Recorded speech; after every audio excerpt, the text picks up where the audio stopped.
कप्तान की सियासी हिकमत अमली से हुकूमत एक बार फिर बैकफुट पर आ गई। हुकूमत और तहरीक इंसाफ में राब्ते एक बार फिर बहाल हो गए। दो अहम वुज़रा एक बार फिर ऐवान सदर जा पहुंचे।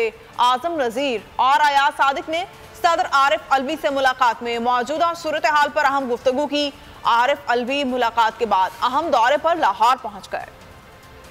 लड़खड़ाती हुकूमत पर घबराहट का राज। इत्तेहादी सरकार कप्तान की एक कॉल की मोहताज। इमरान खान की कामयाब हिकमत अमली ने हुकूमत को बैकफुट पर धकेल दिया। सियासी राब्तों का सिलसिला मुख्तसर से ब्रेक के बाद दोबारा शुरू हो गया। राब्तों में पुल का किरदार सदर आरिफ अलवी के हिस्से में आया। एक बार फिर हुकूमती वुज़रा मदद की फरियाद लेकर सदर के पास जा पहुँचे। सदर आरिफ अलवी से आजम नज़ीर तारड़ और अयाज सादिक की मुलाकात ऐवान सदर में हुई। बड़ी मुलाकात के बाद सदर मुमलिकत अहम दौरे पर लाहौर जा पहुंचे। आरिफ अलवी 3 रोजा क़याम के दौरान इमरान खान और परवेज इलाही से मिलेंगे। मुलाकातों में मुल्क की सियासी सूरत हाल और असेंबलियों की तहलील का मामला ज़ेरे गौर होगा। कुछ रोज कबल वज़ीर खजाना इसहाक डार ने भी सदर मुमलिकत से मुलाकात की थी।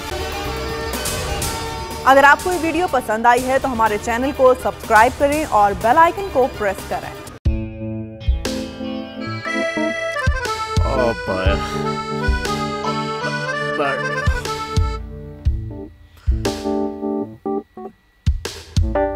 इंतशार से निकलने का वाहिद हल इंतखाबात हैं।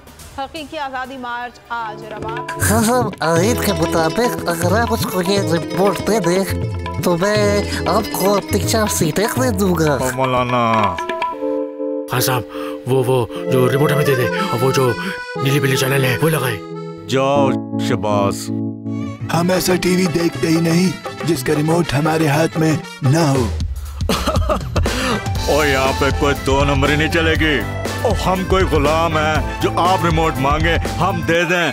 Absolutely not. यहाँ पे सिर्फ पाकिस्तान का नंबर 1 चैनल चलेगा, बोल, जो हकीकी सहाफत की जंग लड़ रहा है। पाकिस्तान के लिए कोई और नहीं, सिर्फ बोल खड़ा है। आप सब भी बोल देखें।